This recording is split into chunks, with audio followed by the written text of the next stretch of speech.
Amém. Obrigado. 1 Coríntios, capítulo de número 11, verso de número 23. É Santa Ceia, pastor? Vamos falar um pouquinho sobre Santa Ceia, né? Não vamos cear, não, irmãos. Vamos cear de forma presencial. Aliás, eu já gostaria de dizer, né? No próximo sábado, na cidade de Lucerne, é culto de Santa Ceia. Mas, pastor, não, é no início do mês, não. Lucerne nós fazemos antes do fechamento, porque no outro final de semana temos as nossas igrejas de Geneve, a igreja de Thun, e no domingo a de Berna. Mas não nesse final de semana próximo apenas a cidade de Lucerne. E como estamos chegando e se aproximando ao culto de ceia, eu quero falar um pouquinho desse culto, porque me parece que a nossa geração está tendo dificuldade de entender, e eu sei que nós temos em nosso meio, a maioria dos irmãos são maduros a respeito desse assunto, mas a gente traz sempre a memória o que nos dá esperança, né? Lembrando sempre a reverência que devemos ao Senhor mediante a um sacrifício tão grande feito na cruz, né? 1 Coríntios, capítulo de número 11, verso de número 23, vai dizer assim: Porque eu recebi do Senhor o que também vos ensinei, que o Senhor Jesus, na noite em que foi traído, tomou o pão e, tendo dado graças, o partiu e disse: Tomai, comei, isto é o meu corpo que é partido por vós. Fazei isto em memória de mim. Semelhantemente, também depois de cear, ele tomou o cálice, dizendo: Este cálice é o novo testamento no meu sangue. Fazei isto todas as vezes que beberdes em memória de mim. Porque todas as vezes que comerdes este pão e beberdes este cálice, anunciais a morte do Senhor até que venha.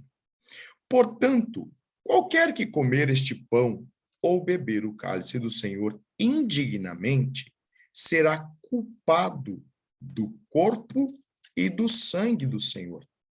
Examine-se, pois, o homem a si mesmo, e assim coma deste pão e beba deste cálice. Porque o que come e bebe indignamente, come e bebe para a sua própria condenação, não discernindo o corpo do Senhor. Por causa disso, há entre vós muitos fracos e doentes, e muitos que dormem. Porque se nós nos julgássemos a nós mesmos, não seríamos julgados.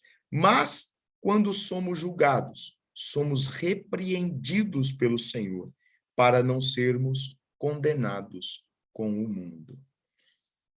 Quando somos julgados, quando abrimos a Bíblia, alguém disse assim, ó, a gente tem que tomar cuidado quando a gente for pregar para não ser muito ofensivo. É interessante essa frase, né?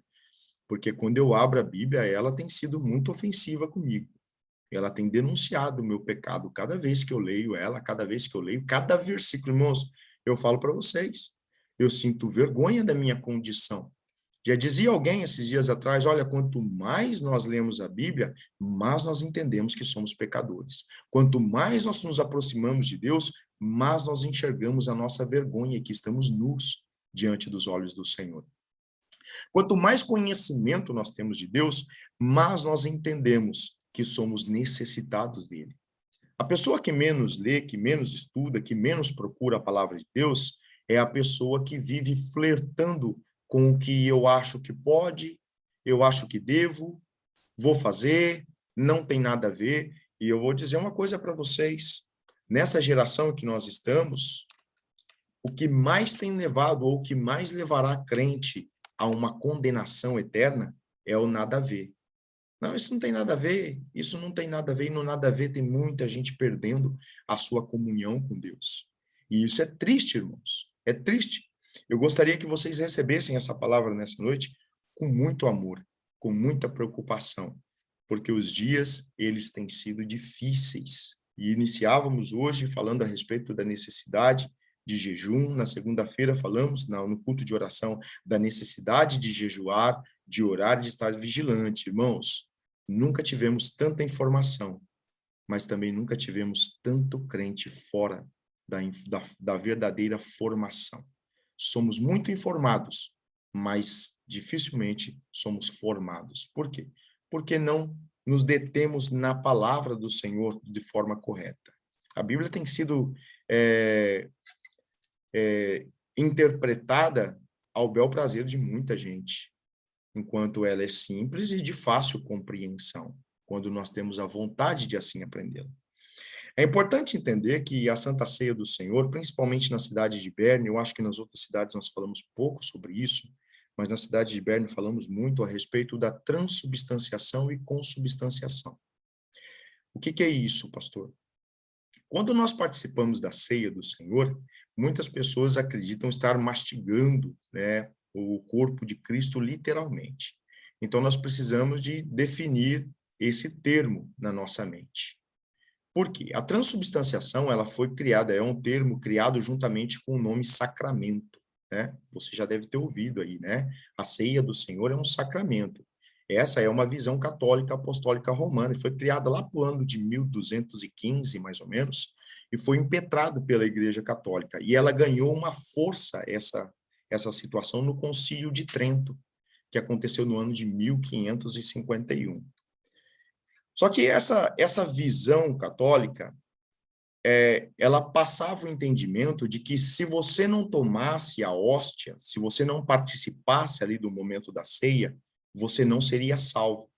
Ou seja, a visão de sacramento traz uma percepção de que a ceia do Senhor é que salva. E nós não acreditamos dessa forma. Dois termos que são adotados por nós é ordenança ao invés de sacramento e consubstância ao invés de transubstância. O que é a transubstanciação? É a transformação, né? O Concílio Católico acreditava que através ali da oração, do culto solene, né? Ou seja, daquela assembleia, daquele ajuntamento de cristãos, através daquela oração, o pão virava o corpo de Cristo. E o vinho, a saber, o fruto da vide, o suco da uva, se transformaria em sangue. Mas não é assim que nós cremos. Nós acreditamos que através da oração, o símbolo do corpo de Cristo, ou seja, o corpo de Cristo com a substância, chamada pão, e o sangue de Cristo com a substância, chamada suco. Então, nós acreditamos na Santa Ceia do Senhor como uma ordenança e não como um ato salvífico. Nós, como cristãos, nós não participamos da ceia para ser salvos, nós participamos da ceia porque somos salvos. O único critério, irmãos, é importante deixar isso bem claro, o único critério de salvação para a vida do cristão é crer no nome do Senhor Jesus Cristo. Creia no Senhor e será salvo. Mas, pastor, então por que a gente passa pelo batismo? Por que a gente participa da ceia? Porque somos salvos. É por esse simples objetivo. Cristo nos ensinou e ele deu todo o caminho e fez todo o processo para que nós o seguíssemos. Todo cristão da igreja primitiva, todo homem, toda mulher, quando levantava sua mão e dizia, olha, eu quero Jesus, a partir desse momento ele já era batizado.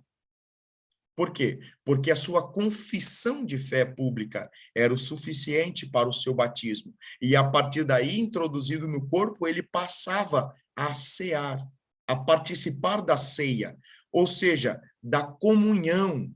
Eu participo do corpo e do sangue de Cristo em comunhão. Só que isso foi se perdendo no longo dos tempos e a Santa Ceia passou a se tornar um ato obrigatório na mente do cristão e não um prazer, é uma coisa estranha.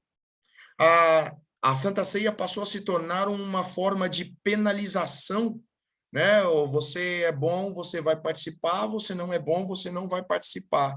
E muitas pessoas, para justificarem a sua não participação, começam a desenvolver uma vida de erro. O que, irmãos, para nós é uma loucura diante do ponto de vista bíblico. Se os apóstolos e os discípulos estivessem aqui nesses dias, com certeza eles se escandalizariam com a forma que nós tratamos esse momento tão solene, esse momento tão bonito, que é a ceia do Senhor Jesus Cristo. A ceia do Senhor, ela é um ato de suma importância em si mesmo e na vida do crente. Ela não é um mero símbolo, mas sim uma verdade central da nossa fé. A Santa Ceia lembra a paixão e a morte de Cristo em nosso lugar, bem como a sua segunda vinda. Tendo em vista suas verdades bíblico-teológicas, cabe-nos tomar assento à mesa do Senhor com solenidade e redobrada reverência. A Santa Ceia ficou mais ou menos que nem aquele evento de última hora, né? A pessoa que não se prepara e tal, e de repente chega o dia da festa, ele vai lá e fala, vamos pôr qualquer roupa, vamos lá. Né? Não estou focado na roupa não, na veste não, irmãos. Estou focado aqui, estou olhando aqui para a forma como nós tratamos esse momento. O nosso coração deve estar em chamas por esse momento. A nossa alma deve estar em alegria pela ceia do Senhor. E a nossa conduta deve ser irrepreensível para este momento. A Santa Ceia é um momento histórico. É um momento onde nós vamos lembrar que tem uma promessa impetrada para o povo de Deus.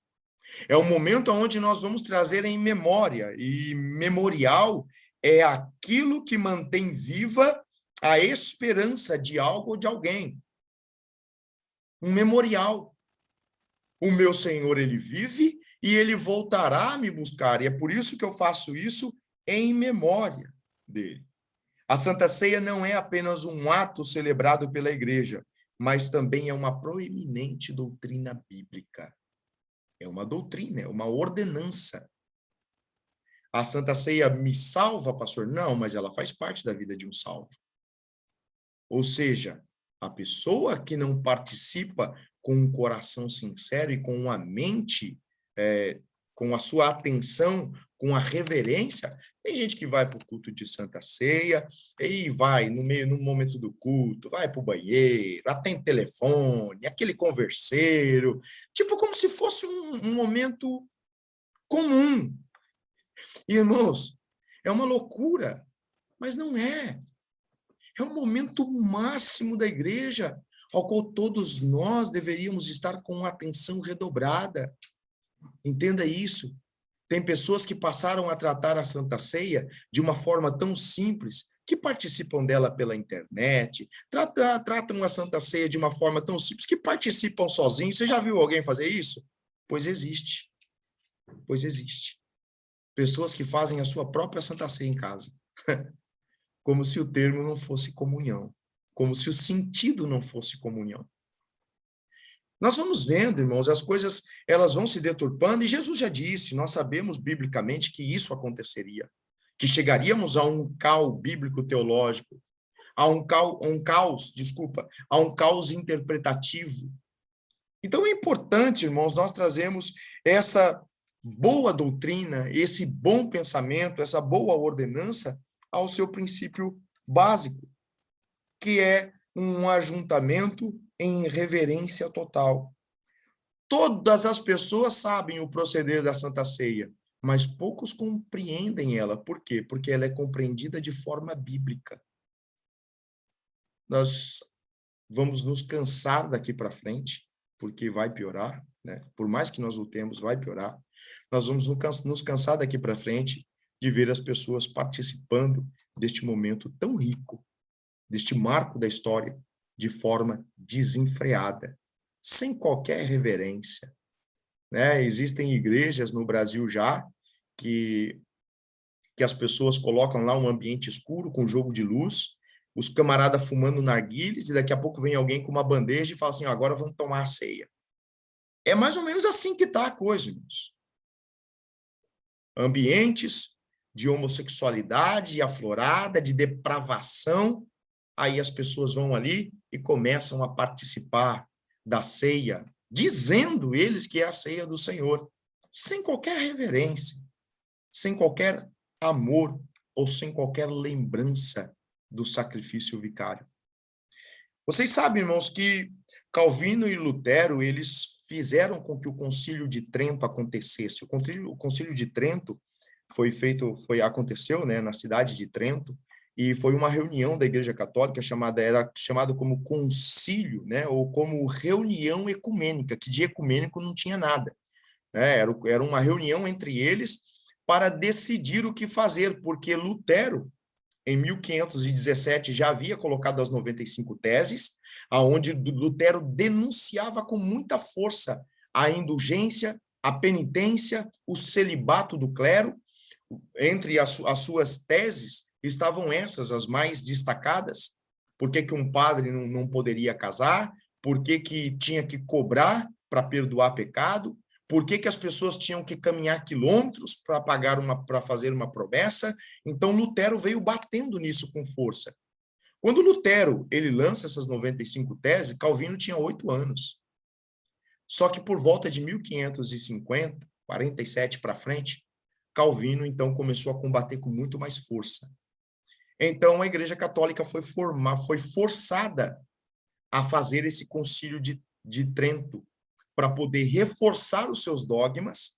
Aí, nessa época, a Igreja Católica ela vai proibir a leitura de qualquer tipo de livro, ela vai fazer se tornar notório o sacramento, que para nós é ordenança, para eles é meio de salvação. Uma das coisas que acontecem na Igreja Católica Apostólica é o batismo de crianças, acreditando que a criança ela nasce pagã, né? Enquanto a Bíblia não dá nenhum respaldo para isso, embora que a Bíblia nos diga que nós nascemos pecadores, porém ela não traz uma acusação e um peso de condenação sobre a vida de uma criança inocente que não tem capacidade de decidir sobre os seus atos.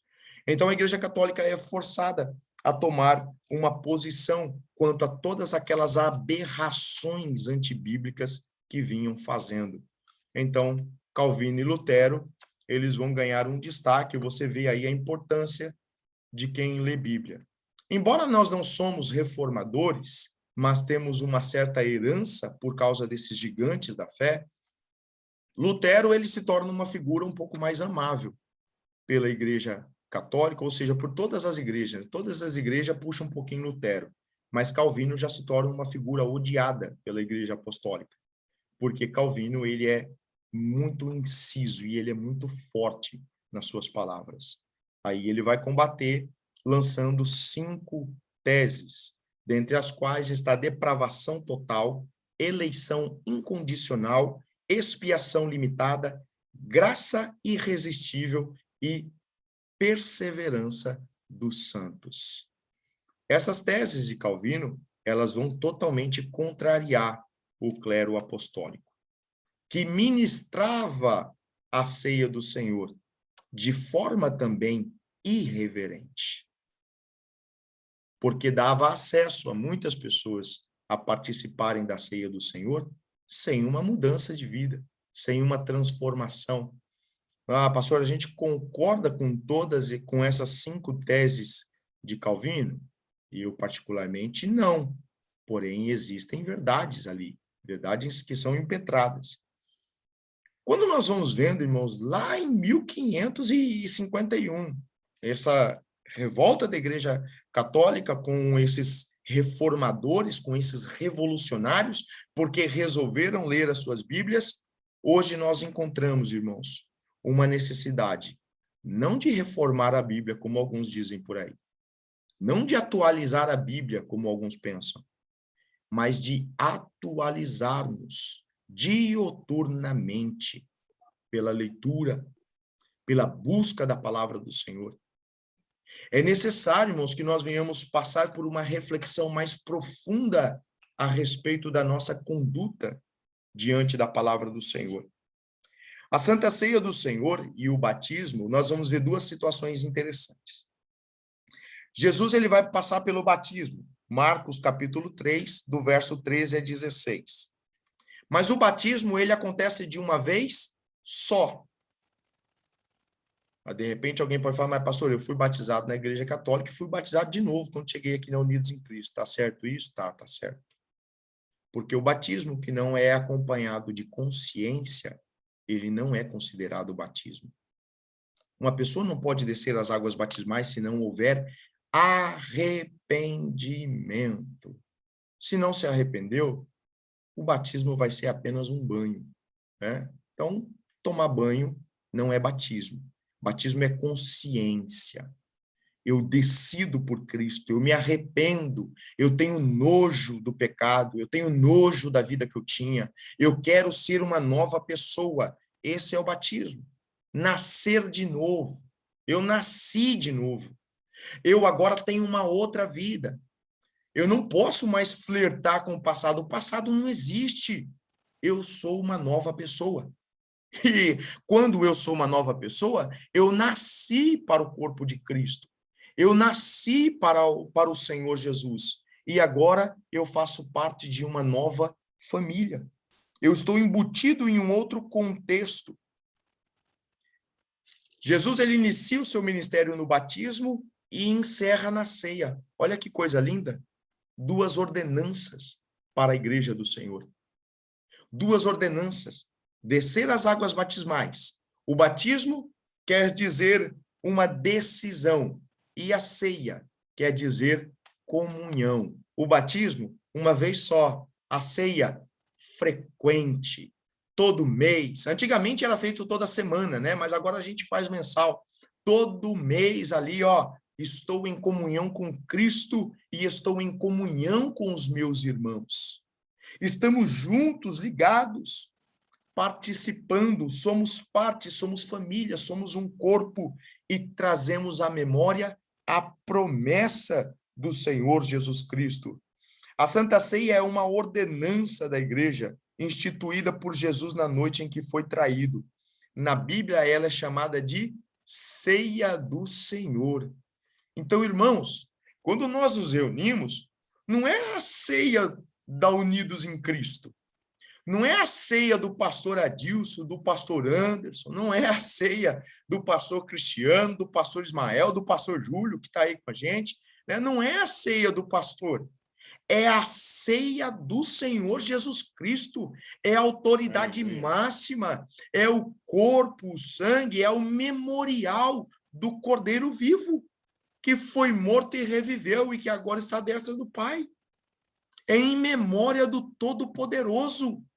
Então, irmãos, quando nós estamos no momento de ceia, o nosso corpo tem que tremer, estremecer, porque é um memorial poderoso. É a memória de uma promessa que está sendo reavivada no seio da igreja. O momento de ceia tem que ter choro, tem que ter pranto, mas não é de desespero, é de salvação e alegria. Quando eu pego aquele cálice e aquele pedaço de pão em minhas mãos, eu estou em memória com um sacrifício profundo e tremendo e incompreensível pelos homens naturais, porém poderoso para os que são do Espírito, para os que não andam mais segundo a carne. Paulo vai dizer em 1 Coríntios 11, 20, dessa forma: de sorte que quando vos ajuntais num lugar, não é para comer a ceia do Senhor, trazendo alusão. Quando vocês se reúnem, não é para comer a ceia do Senhor. Mas, pastor, por que o senhor está lendo esse versículo? Porque se você voltar 2 versículos aí atrás, você vai ver que Paulo está denunciando a confusão dos irmãos. Verso 18. Porque antes de tudo, eu ouço que quando vos ajuntais na igreja, há entre vós dissensões, e em parte eu creio. E até importa que haja entre vós heresias, para que os que são sinceros se manifestem entre vós. Aí ele faz um alerta, fala assim, mas vocês não estão se reunindo para tomar a ceia do Senhor? A coisa é séria, irmãos. Vocês não estão se reunindo, vocês não são irmãos? Eu sei que tem aí os que são da verdade e os que não são. Mas vocês não estão reunidos para tomar a ceia do Senhor, uma ênfase à ceia do Senhor. Um destaque, um holofote, um painel piscando, dizendo, ceia do Senhor. Então, a reunião de vocês deveria ser uma reunião de memória, de alegria, e não que houvesse contenda, mexerique e problemas. Vocês deveriam estar reunidos com um propósito santo, e não sujo. Tá vendo, irmãos, como é que esse momento, ele é solene e ele necessita de redobrada atenção e reverência? Em 10:16, Paulo vai chamar de corpo e sangue de Cristo, dizendo assim: porventura o cálice de bênção que abençoamos não é a comunhão do sangue de Cristo? O pão que partimos não é, porventura, a comunhão do corpo de Cristo? Irmãos, então nós nos reunimos para comunhão. Logo é necessário que a gente reflita. Eu quero deixar em destaque aqui que há, sim, necessidades que nós chamamos de exceções, de a ceia ser ministrada de forma individual. Um caso de um irmão estar extremamente enfermo, impossibilitado de se deslocar, mas desde que haja em nossas vidas a possibilidade de se deslocar até o templo, deve ser alegria para nós participar da ceia do Senhor. Você sabe o que acontece hoje? Muitos crentes abandonam a ceia do Senhor para ir para o cinema, para fazer um passeio no parque. É o momento máximo da igreja. É um momento de comunhão extrema, de alegria, onde nos reunimos para um grande memorial, ao qual muitos banalizaram. Se eu não beber, se eu não tomar ceia hoje, eu tomo mês que vem. Não tem problema, não. A Santa Ceia, de novo, ela não salva, mas ela faz parte da vida de um salvo. Negligenciar esse momento de comunhão é correr risco desnecessário. Isso se chama banalizar o corpo e o sangue de Cristo.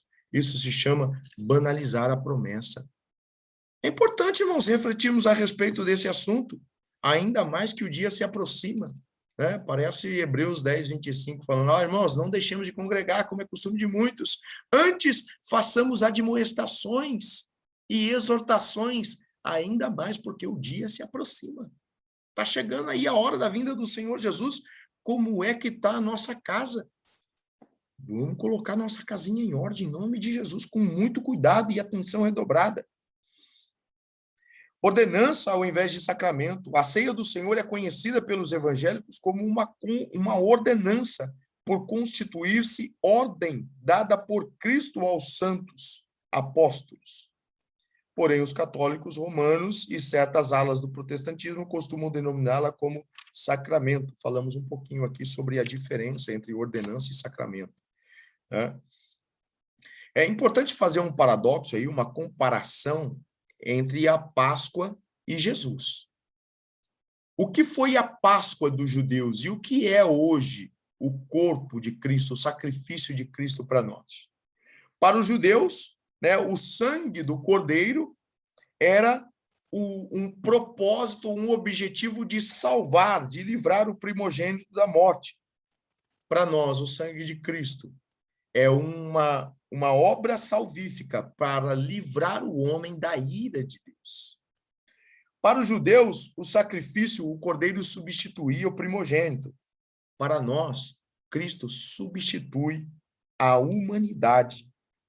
Para os judeus, a Páscoa ou o cordeiro, ele deveria ser sem mácula, sem mancha.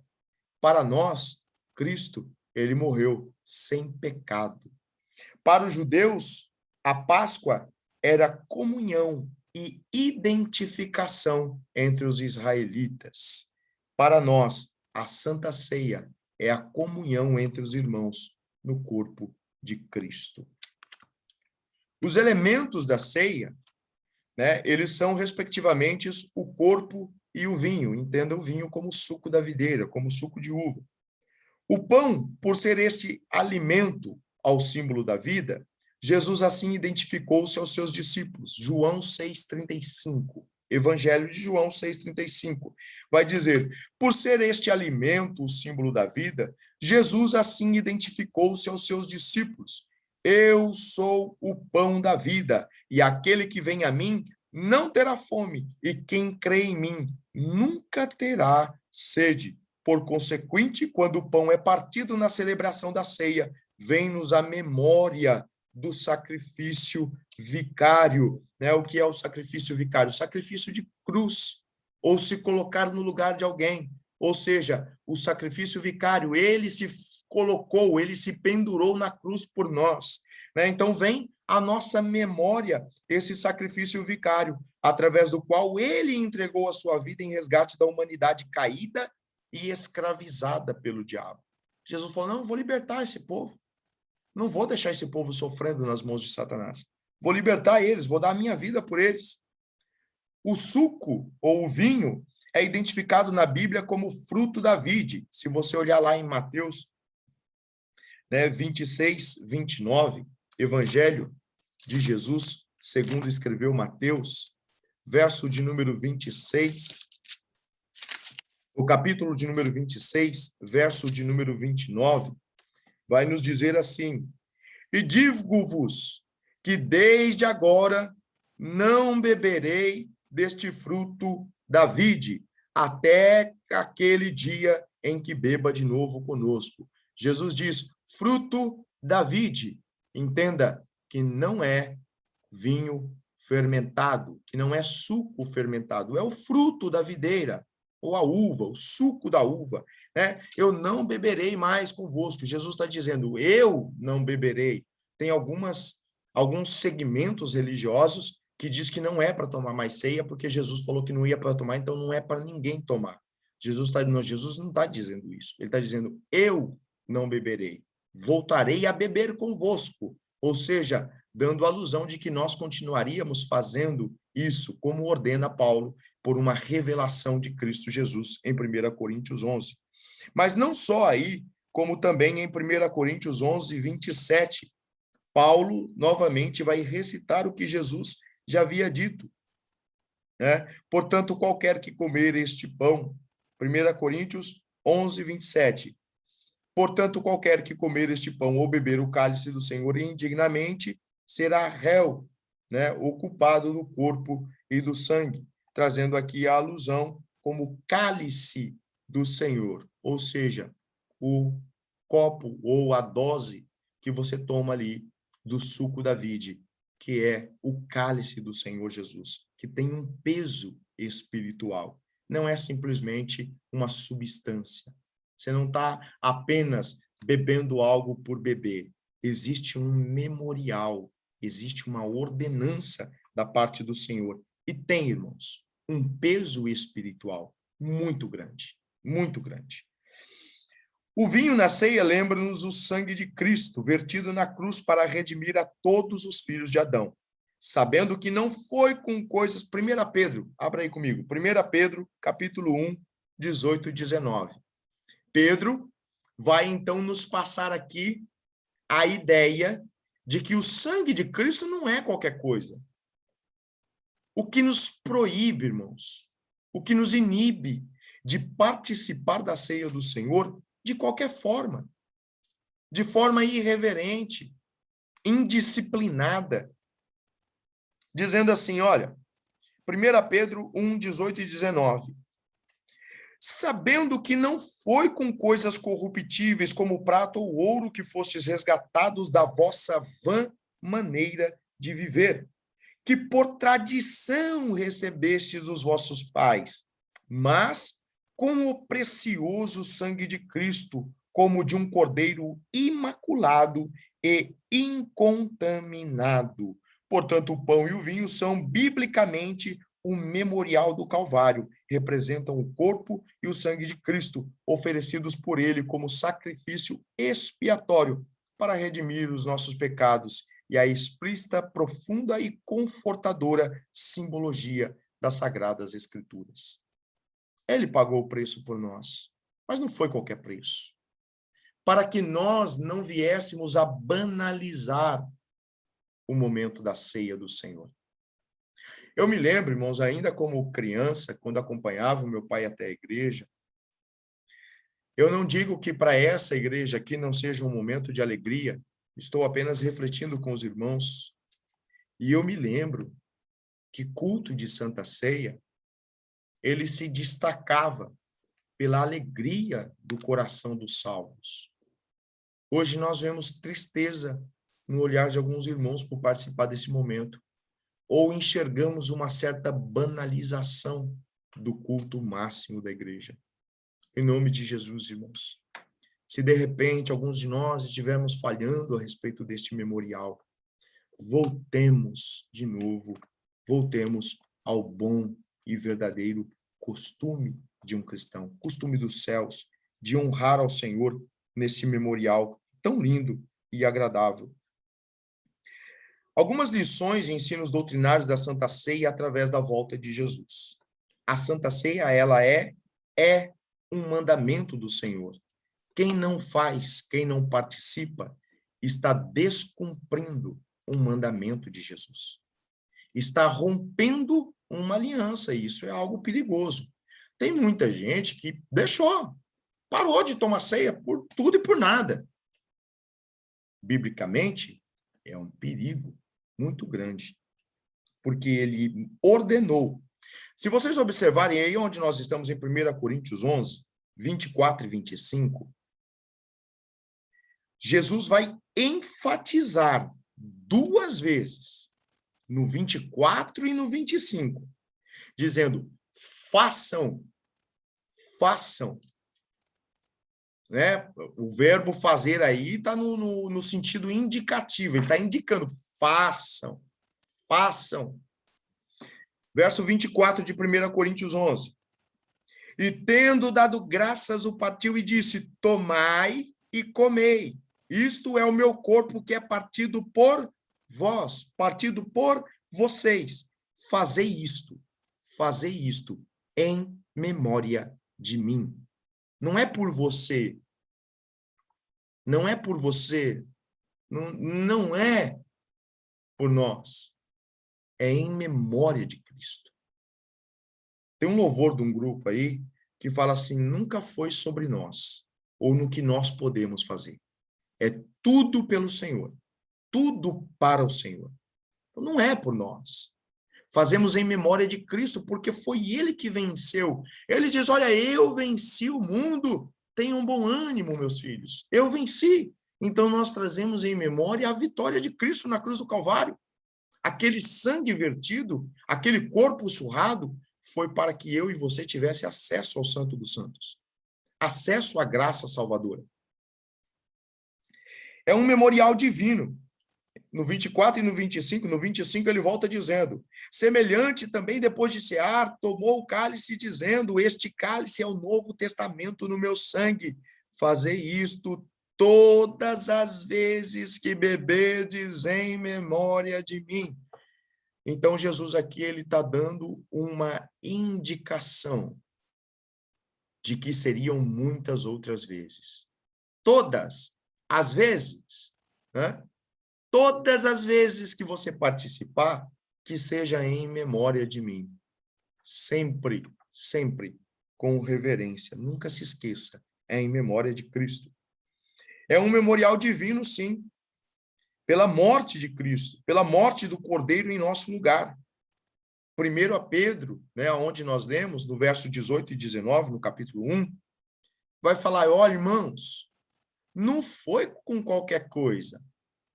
E olha que o qualquer coisa que Pedro vai usar é prata e ouro. Que as coisas mais valiosas, os objetos mais valiosos no mundo é a prata e o ouro.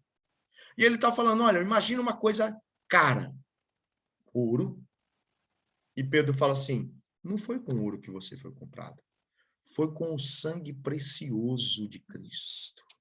Ouro é fichinha perto desse sangue. Se você tivesse todo o ouro do mundo, você não poderia comprar uma alma. Quanto mais o sangue de Cristo, do próprio Deus. Pedro está falando, não foi com coisas banais. Não é com isso perecível. Foi com o sangue do Cordeiro que você foi comprado. Se alegre, se regozije. Evangelho de Jesus, segundo escreveu João, capítulo de número 1. Verso de número 29, vai nos dizer assim, ó. No dia seguinte, João viu a Jesus que vinha para ele e diz, Eis o Cordeiro de Deus que tira o pecado do mundo. Aleluias. Essa palavra é profética, irmãos, porque até então ninguém podia cumprir o propósito. Paulo, lá em Romanos 3:23, vai falar: porque todos pecaram e destituídos estão da glória de Deus. Aí vem Jesus. Né? Lembra a visão de Isaías, lá no capítulo 6 de Isaías, quando ele fala assim, que ele começa a ter uma visão e fala, e o Senhor começa a dizer: a quem eu enviarei? E Isaías diz: olha, eis-me aqui, envia-me a mim. Existe uma discussão teológica a respeito dessa palavra, porque muitos teólogos discutem seriamente, dizendo que não é Isaías que está pedindo para ser enviado, mas é uma alusão ou é uma visão profética de Jesus se levantando, dizendo: eu estou aqui, Pai, me envia-me a mim para prover salvação para esse povo. Então nós vemos, irmãos, e nós entendemos que há sim uma necessidade de compreendermos a profundidade do sacrifício de Cristo. O salvo, ele vive alimentando essa esperança de se encontrar com o Pai. Mas como se encontrar com Cristo, não estando em comunhão com Ele? João vai dizer, João no capítulo 6, ele vai dizer: olha, aquele que não come do meu corpo e não bebe do meu sangue, não tem parte no meu reino. Se não participa do corpo e não participa do sangue, eu não vou participar da ceia esse mês, não, mês que vem eu participo, né? Ou eu vou participar, mas vou participar de qualquer jeito, sem discernir o corpo do Senhor. Já já nós vamos chegar nessa parte. Com tal, a Santa Ceia comemora algo já realizado. Lucas, Evangelho de Jesus, segundo escreveu Lucas, capítulo 22, verso 19. Uma visão, um acontecimento também profético. Lucas 22, verso de número 19. Bendito é o Senhor, dizendo: e tomando o pão e havendo dado graças, partiu e deu-lhe, dizendo: isto é o meu corpo que é dado por vós. Fazei isto em memória de mim. O meu corpo que está sendo dado por vocês. Lembra que Jesus ainda não havia sido morto. Ele está ali realizando o seu último momento, a sua última ceia. Está falando: eu estou partindo aqui este pão, mas este pão partido é símbolo do meu corpo sendo rasgado e dilacerado no caminho, durante a trajetória, pela vida de cada um de vocês. Quando vocês partirem esse pão, que vocês possam se lembrar que foi através das minhas pisaduras, Isaías 53, que vocês foram sarados. Foi através do sacrifício e da dor que eu sofri no meu corpo, carregando sobre mim o pecado de cada um de vocês. Então, foi através do meu sacrifício, através do meu corpo, através do sofrimento. Então, o partir do pão é uma alusão ao sacrifício, ao sofrimento de Cristo naqueles minutos, naqueles momentos finais. Quando observamos, irmãos, nós vemos que, assim como a sociedade, o governo, o povo, as instituições particulares têm seus memoriais, aos quais estimam, honram e preservam, nós temos muito mais razão, dever, direito e prazer de sempre participar da ceia do Senhor. Eu estava meditando e pensando a respeito disso. O dia 1º de agosto agora foi aniversário da Suíça, né? Nós estamos no mês de agosto e a cidade de Geneve faz a festa do dia 1º até o dia 10. Aí no dia 10, no dia 1º tem um foguetório, mas no dia 10 o foguetório é potente. Eu não sei se ainda continuam fazendo, mas é 1 hora de fogos. 1 hora de fogos. Nós temos o 4 de julho nos Estados Unidos, né? Tem no Brasil o 7 de setembro. Nós vamos vendo, irmãos, que os países, os governos, as cidades, elas têm as suas festas. Se eu não me engano, Presidente Prudente, a minha cidade faz aniversário no dia 14 de outubro, se não me falha a memória, de setembro? 14 de setembro. E ali é uma festa, tem aquela marcha, aquela festividade, todo mundo alegre. Nós fazemos, irmãos, de vez em quando, a festa de aniversário da igreja, a festa de aniversário das irmãs. É verdade que já tem um tempo que não faz, mas né, a gente tem esse hábito de comemorar, comemoramos a data de aniversário. O que é a Santa Ceia? Senão também o momento de comemorarmos a vitória de Cristo na cruz do Calvário. Deus da glória. Ele venceu a morte. Então, quando nós nos reunimos, nós dizemos: o nosso Senhor venceu a morte. Aonde está, ó morte, o teu aguilhão? Aonde está a tua força, morte? Não pode segurar, porque ele venceu. E assentado no trono ele está. O inferno não pôde barrar o Senhor Jesus, irmãos. Então, quando nós nos reunimos para o momento de ceia, é um momento poderoso. Não podemos encarar de qualquer forma, não. É o dia, irmãos, de nós atravessarmos as portas da igreja com os olhos cheios de lágrimas. Mas não é de tristeza, é de alegria, é de felicidade, porque o nosso Senhor morreu e venceu, e está velando por nós. Olha João, na primeira epístola de João, no capítulo 2, ele está falando: filhinhos, não pequeis. Mas deixa eu dizer uma coisa para vocês: se todavia, ou por acaso vocês pecarem, se lembre que à destra do Pai tem um paracleto, um advogado, que intercede por vocês, aleluia, a saber, Cristo, o justo. Ele intercede por vocês. Ele venceu. E ele pode dizer: Pai, concede a bênção para esse meu filhinho aí, concede a bênção para esse meu irmãozinho aí, porque eu sei o que é isso, Pai. Ele está intercedendo. Ele está clamando por nós, irmãos. Temos um intercessor.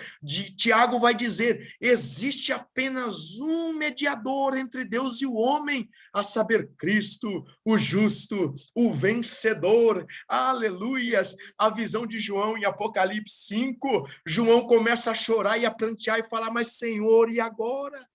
Quem é que vai abrir o livro e desatar os selos? Aí, de repente, diz que um dos anciões veio e fala assim: olha, esse aí, o vencedor, aquele que venceu a morte, o cordeiro, o leão da tribo de Judá, ele é digno de desatar os selos e abrir o livro. Sobre ele, aleluia, está a autoridade. Deus, Paulo, escrevendo em Filipenses capítulo 2, vai dizer: ele tem o nome sobre, aleluia, todo nome, Jesus, ao qual todo santo, joelho se dobrará e toda língua confessará: santo é o Senhor.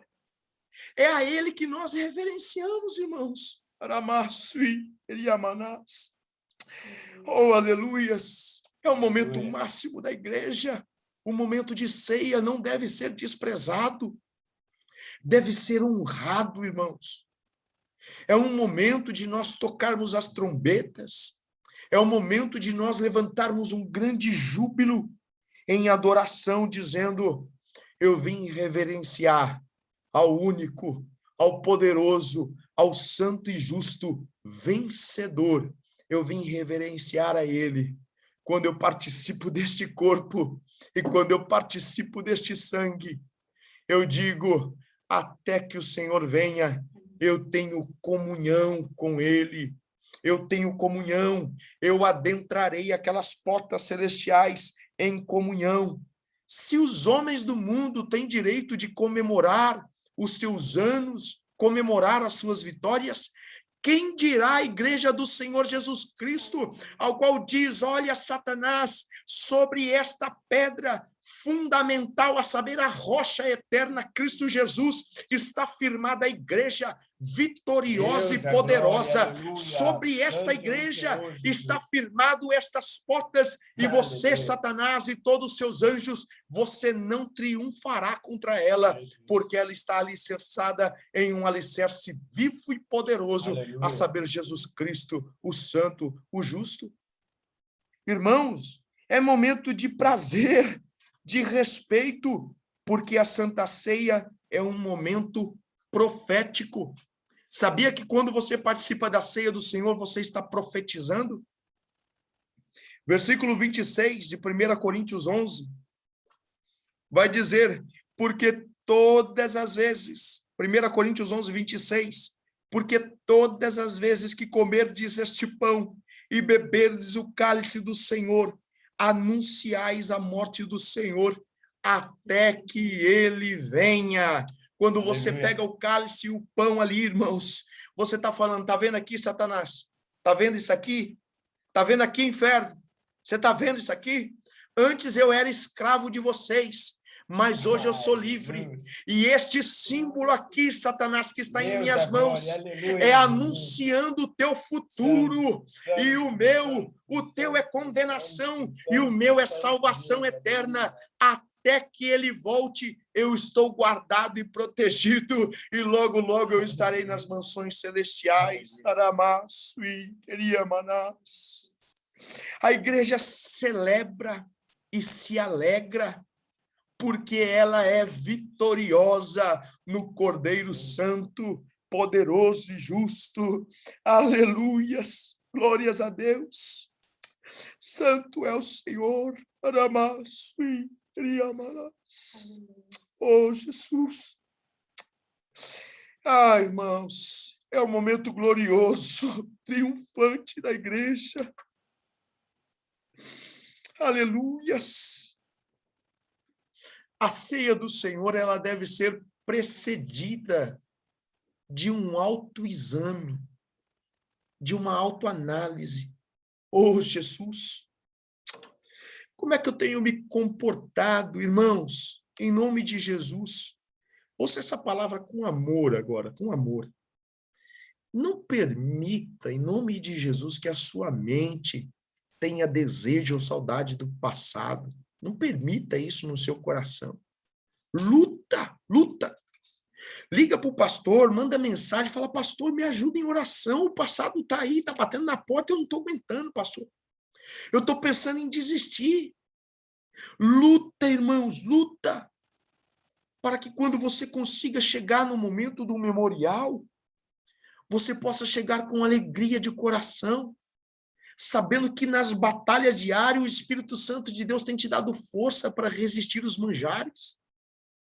Nós sabemos, irmãos, que a luta é terrível.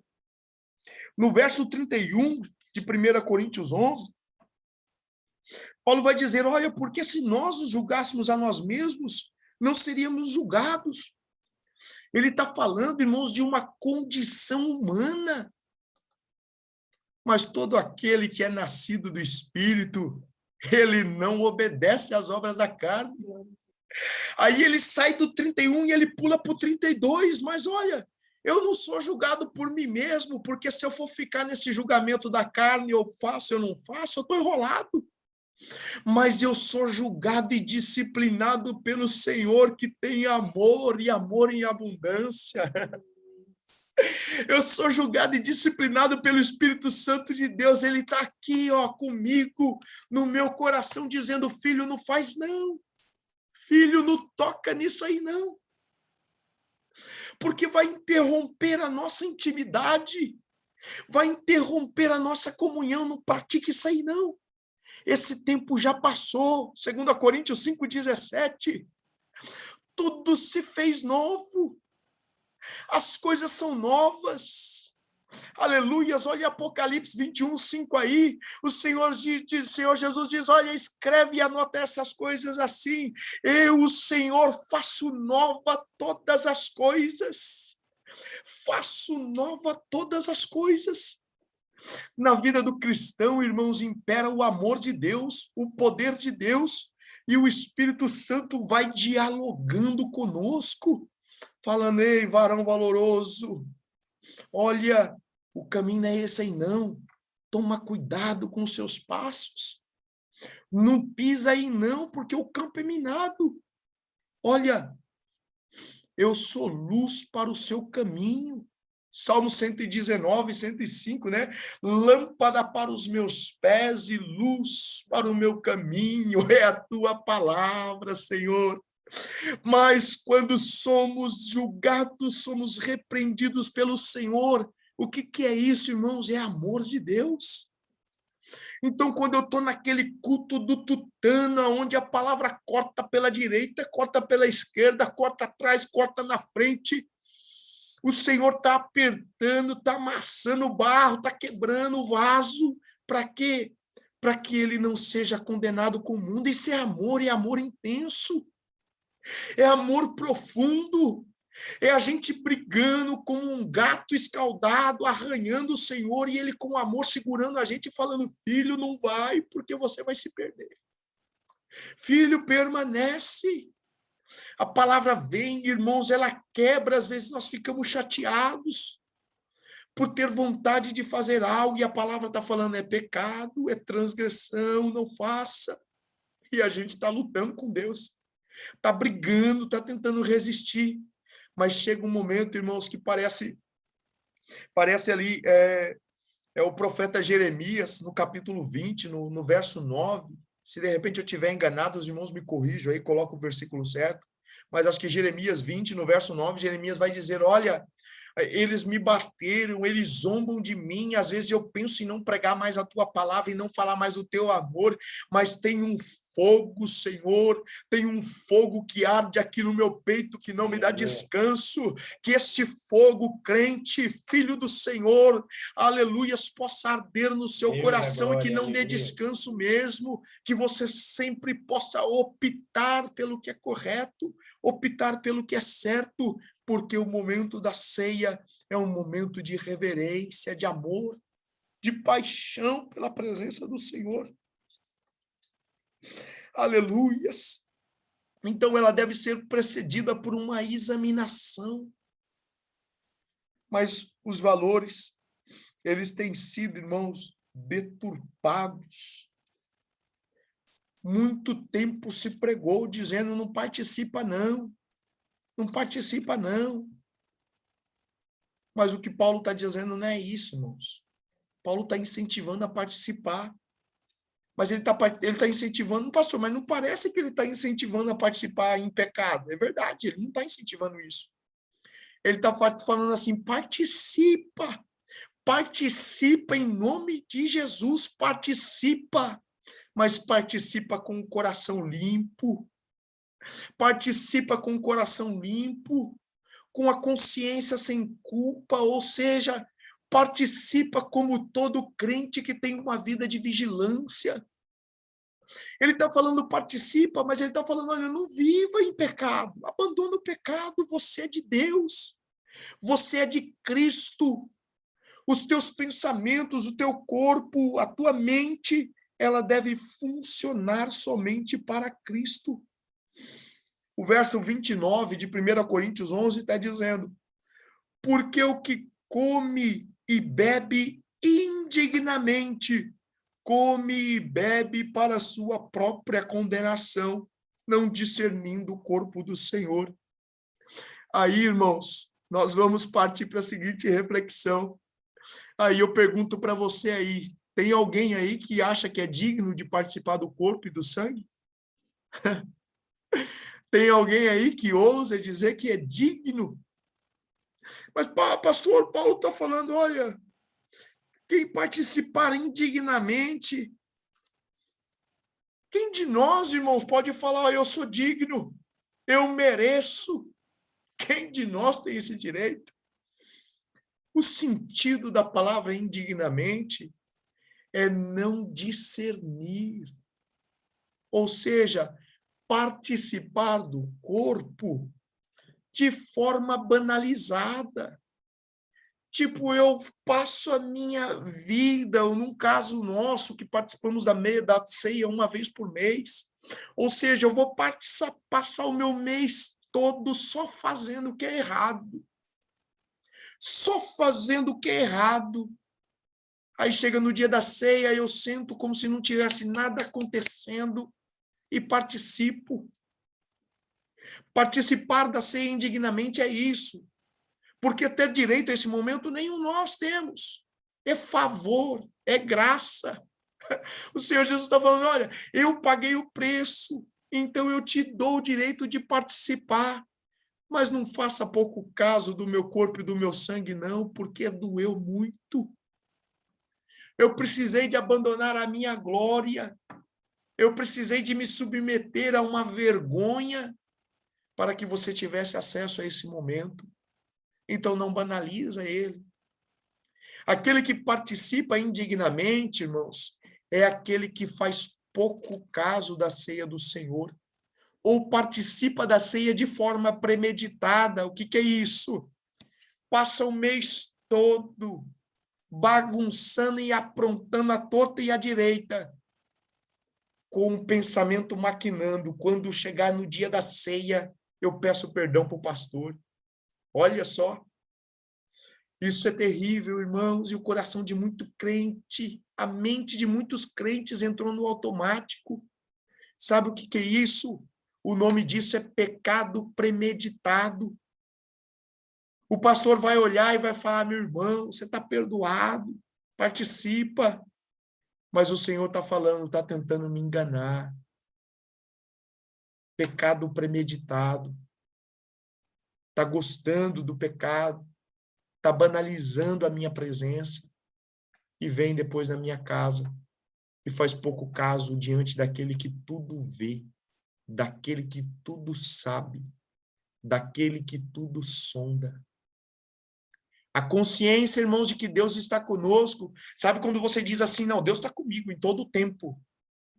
Realmente Ele está contigo quando você está no telefone, quando você está sozinho, quando você está andando, quando você está no carro, quando você está no trabalho, quando você está num passeio com amigos, quando você está no restaurante, quando você está no supermercado. Ele está contigo realmente. Creia que Ele está contigo. Mas aquele que sonda a mente, o coração, ele sabe, irmãos, como é que nós vamos para esse momento. Aqueles que vão com sinceridade, eles alcançam misericórdia. Mas aqueles que não vão com sinceridade, tentando enganar o pastor, a liderança. Irmãos, a liderança da igreja e o pastor não é nada, nada. O Senhor Jesus é que é o problema. O Senhor Jesus é que é o problema. É Ele que infiltra os nossos corações neste momento. Então, essa autoanálise, essa reflexão profunda do momento da ceia. E olha, eu não estou fazendo uma alusão que você tem que ser crente só no dia da ceia ou na semana da ceia. Né? Tem muitos crentes que passam as 3 primeiras semanas ali, bagunçando, e aí quando chega na última semana, vai para a semana da purificação, né? Então, essa semana aqui eu não posso fazer nada de errado, porque vai já sábado ou domingo é a ceia, né? Então, eu vou ficar aqui no óleo. Depois, de novo, eu dou aquela vacilada, aquela afrouxada. Não, a nossa comunhão é constante, mas quando a gente chega no momento do memorial, a igreja tem que explodir de alegria, irmãos, de regozijo, de satisfação. É o dia nosso, é o dia da igreja, é o dia da grande festa, do grande memorial, é o dia da adoração, irmãos, em uma escala enorme, porque trazemos em memória o maior momento da história da humanidade. Ele marcou, ele fixou o nome dele. Para todo lugar que você vai, Cristo marcou a história. Santo é o Senhor. A Santa Ceia é um momento de gratidão. De gratidão. Aleluias. No verso de número 24, de 1 Coríntios 11, o apóstolo vai dizer: e tendo dado graças, ele partiu. Ou seja, nos dando aqui o entendimento que é um momento de gratidão. Jesus dando graça pelo sacrifício e nos ensinando a sermos agradecidos por tão grande livramento e salvação que chegou aos nossos corações. Em todos os registros da ceia do Senhor, em todos os registros, nós vemos a ação de graça sendo efetuada. Em 1 Coríntios 11, 24, onde nós lemos, em Mateus 26, 27, em Marcos 14, 23 e em Lucas 22:19, a ação de graças, ela está presente. Por quê? Porque a ceia é o momento de gratidão. Aleluias! E para quem, irmãos? Essa é uma questão que tem assolado essa geração. Os nossos irmãos têm tido uma certa confusão quanto a isso. Há uns dias atrás, alguém falou assim para mim, pastor, por que a gente não pega essas pessoas aí do mundo, convida elas para a igreja e dá a ceia para elas? E eu falei, por quê? Para elas verem como é que é gostoso, pastor. Eu falei, sério mesmo, irmão? E a gente faz o que com a Bíblia? Falei, mas, pastor, está escrito na Bíblia? Sim. Para quem que é, irmãos, a ceia? Se não para os discípulos. Para quem que é a ceia? Se não para aqueles que são do corpo. Você imagina uma pessoa que tem uma vida dissoluta, prostituição, droga, assassino, estuprador, violador, e por aí vai, pedófilos, e por aí vai. E não passam por um processo de arrependimento. Você imagina pessoas que são satanistas declaradas. Ela entra na igreja e vai participar do corpo e do sangue de Cristo? Seria correto isso? Pois saiba que existem igrejas que ministram a ceia para quem quiser. Né? Cristo morreu por você, não. Ele morreu para os que creem. João 3:16 e 17. Ele morreu só para os que creem. Ele não morreu para os que não creem. Os que não creem não têm parte com ele no reino. Paulo, por inspiração de Deus, escreve 1 Coríntios, capítulo 6, versículo 9. Ficarão de fora. Gálatas, capítulo 5, verso de número 19. Ficarão de fora. Apocalipse, 22:15 e o 21. Me falha a memória o verso agora. Ficarão de fora. Não entrarão.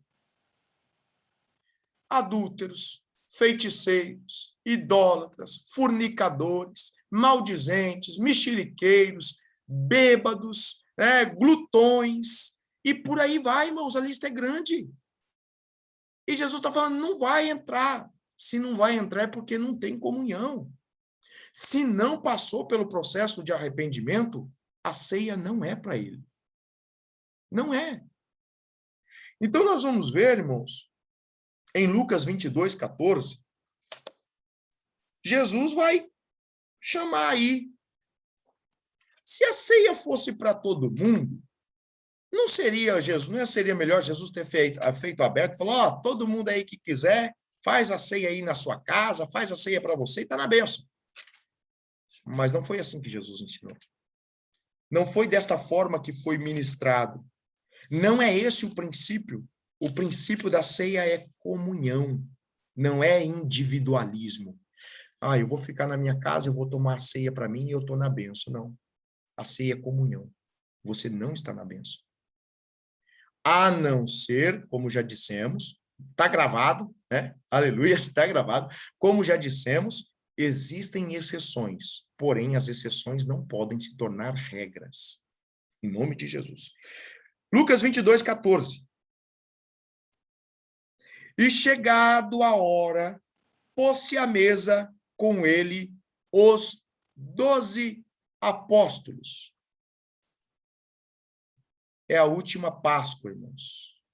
E é a primeira ceia. A última Páscoa dos judeus que Jesus vai passar com eles. E a primeira ceia. O marco da história da igreja. A primeira ceia Jesus faz com quem?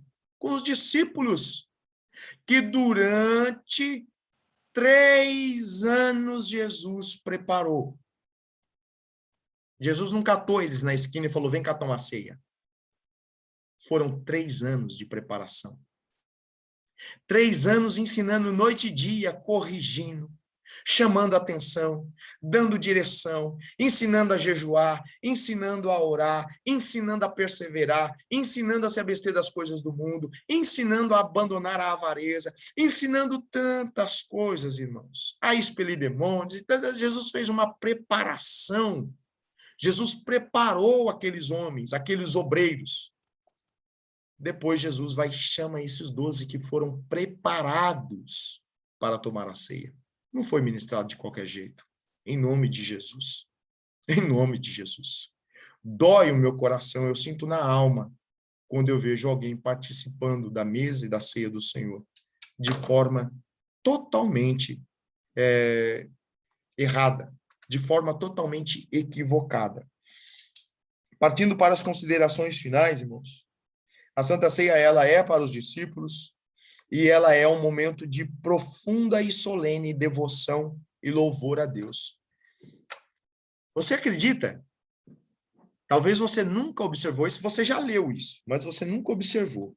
Abre aí Mateus 26, 30.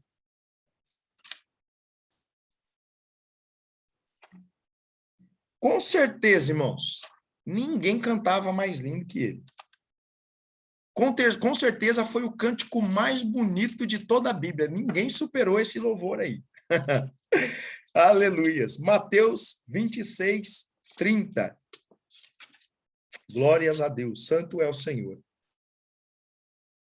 E tendo cantado um hino, saíram para o Monte das Oliveiras. Então, ele ministrou a ceia ali, e depois Jesus com os discípulos foram ali cantar um hino de adoração a Deus. Aleluias, glórias a Deus. Pensa, irmãos, num grupo de louvor abençoado. Eita, glória! Culto de ceia é culto de adoração, irmãos, é culto de louvor. Eles participaram da ceia ali, depois foram adorar naquele momentinho final ali do culto, uma adoração a Deus. E é interessante, irmãos, que depois que eles participaram da ceia, eles foram para o Monte das Oliveiras. Adivinha o que eles foram fazer lá? Adivinha? Foram buscar a Deus, né? Ô, pastor, não pode falar adivinha não, pastor, não é o sentido original, irmãos. Pensa, né? Pensa, irmãos, pensa. Tenta entender o que eles foram fazer. Ou seja, participaram da ceia, adoraram, e eu imagino Jesus cantando, irmãos. Aleluias, glória a Deus. Eu imagino Jesus cantando. Eita, glória, santo é o Senhor. Como que eu queria estar ali para ouvir aquele louvor. Ia ser, irmão, se eu conhecesse o louvor que Jesus cantou, não dá para saber qual foi o louvor. Mas se eu conhecesse o louvor, na minha lista do Spotify só ia estar o louvor de Jesus. E eu ouvi dia e noite, só o louvor de Jesus. Eu falei, esse aqui é o melhor para mim, né? Esse aqui é o melhor de todos. Então, eles adoraram naquele culto solene, naquela assembleia de honra, de glória. A Santa Ceia, ela não é um alimento carnal, ela é um alimento espiritual. Deixa eu te contar uma coisa. Olha aí o verso de 1 Coríntios 11, ou 1 Coríntios 10, 21. Paulo, ele vai condenar a duplicidade. Mas a Santa Ceia do Senhor, irmãos, ela é um memorial de alimento espiritual. Mas alimento espiritual para os convictos, para aqueles que creem realmente no nome do Senhor, para aqueles que acreditam no poder da sua glória. Antes de lermos aí a respeito da duplicidade, nós vamos ver aqui Lucas capítulo 22, verso de número 10 a 13. Sabe por quê, irmãos? A Santa Ceia do Senhor, ela é tão poderosa, que eu já ouvi, e talvez vocês já ouviram, que muitas pessoas, ao participarem da ceia do Senhor, foram curadas de enfermidade. Muitas pessoas receberam milagres. Inúmeros testemunhos nós ouvimos de irmãos. E Lucas registra um milagre para a preparação da ceia. Tem um milagre embutido aqui na primeira ceia. Lucas 22, 14. Lucas 22, de 10 a 13. E ele lhes disse: eis que quando entrardes na cidade, encontrareis um homem levando um cântaro de água. Segui-o até a casa em que ele entrar, e direis ao pai de família da casa: o mestre te diz, onde está o aposento em que hei de comer a Páscoa com os meus discípulos? Então ele vos mostrará um grande cenáculo mobilado. Aí fazei os preparativos. E indo eles, acharam como lhes havia sido dito e prepararam a Páscoa. Eita glória! Aleluias! Santo é o Senhor. Jesus falou assim, ó, vocês vão encontrar lá na entrada da cidade, vocês vão encontrar um homem lá com um jarro d'água. Fala, ó, quando é que é? Onde é que o mestre está perguntando? Onde é que vai ser feita a ceia? E ele vai levar vocês numa sala, mas já vai estar tudo pronto. Vai lá que vai estar a bênção preparada. O primeiro milagre já na ceia aconteceu aí, irmãos. Aleluia. Jesus falou, vocês vai e fala com o homem. Eu já estou tocando no coração dele lá, ele já tem um lugar preparado para a gente fazer a ceia. Aleluias. Glórias a Deus. Então, quando você participar da ceia do Senhor, creia que ela é poderosa. Poderosa. Não por causa da substância, mas por causa daquele em quem nós estamos trazendo a memória, do nome sobre todo o nome. Só que Jesus, ou Paulo, e ele vai iniciar dizendo, porque eu recebi, agora de novo, 1 Coríntios 11, ele vai dizer, porque eu recebi do Senhor o que também vos ensinei. 1 Coríntios 11, 23. Paulo está dizendo, eu recebi do Senhor o que eu ensinei para vocês. Então, foi direto de Deus dada essa direção. E no verso 21, ele vai condenar a duplicidade. Ele vai dizer assim, porque comendo cada um, toma antecipadamente a sua própria ceia, e assim um tem fome e o outro embriaga-se. Desculpa, irmãos. 1 Coríntios 10, 21. Não é 11, 21, não. 10, 21. Diz assim, não podeis, 1 Coríntios 10, 21, não podeis beber o cálice do Senhor e o cálice dos demônios. Não podeis participar da mesa do Senhor e da mesa dos demônios. Paulo está fazendo uma introdução para depois trazer o entendimento, irmãos, da ceia. Está falando, olha, antes de eu desvendar para vocês os mistérios da participação da ceia, eu quero alertar vocês. Não dá para ficar participando da ceia e participando das coisas do mundo. Você tem que tomar uma decisão. Tem uma história que fala, né, que o Jesus chega e fala assim, ó, o muro não é meu. Ou você vem para cá ou você vai para lá. Se ficar em cima do muro, o muro não pertence a mim. Então, a gente tem que entender. E Paulo está condenando a duplicidade. A Santa Ceia é incompatível com a duplicidade. Ou seja, hoje eu quero Deus, amanhã eu quero o mundo. Hoje eu quero o mundo, amanhã eu quero Deus. Não. A pessoa que participa da ceia do Senhor, ela deve ser convicta na sua decisão. Lembrando que o livre-arbítrio vai até o momento que você toma uma decisão. Depois que você tomou a decisão, você já não tem mais o livre-arbítrio. Por quê? Porque você já escolheu. Você quer o mundo ou você quer Jesus? Mateus 6, 24, olha o que Jesus diz. Mateus 6, 24. No Sermão da Montanha, Jesus vai dizer assim, ninguém pode servir a dois senhores, porque há de odiar um e amar o outro, ou se dedicará a um e desprezará o outro. Não podeis servir a Deus e a Mamon. Tem que ter uma decisão. Ou você vai para um lado ou você vai para o outro. Em cima do muro não dá certo, irmão. Sofre muito. Sofre muito a pessoa que fica em cima do muro. Ela sofre mais do que se não tivesse tomado uma decisão. E eu digo para vocês, decidam por Cristo. Continue firme com Cristo. Pastor, eu já decidi, estou embrasado, pastor. Então, continua assim, em nome de Jesus. Que esse fogo continue aumentando no seu coração. 2 Coríntios 6,14. O último versículo, irmãos. 2 Coríntios 6,14. Não vos prendais a um jugo desigual com os infiéis. Porque que sociedade tem a justiça com a injustiça? E que comunhão tem a luz com as trevas? Não se coloquem a um jugo desigual, né? O que é o jugo desigual? É você pegar uma carroça e colocar de um lado um boi e do outro lado um cachorro, né? Isso é um jugo desigual. Por quê? Porque o boi tem mais força. Então, o boi vai carregar para o lado que quiser.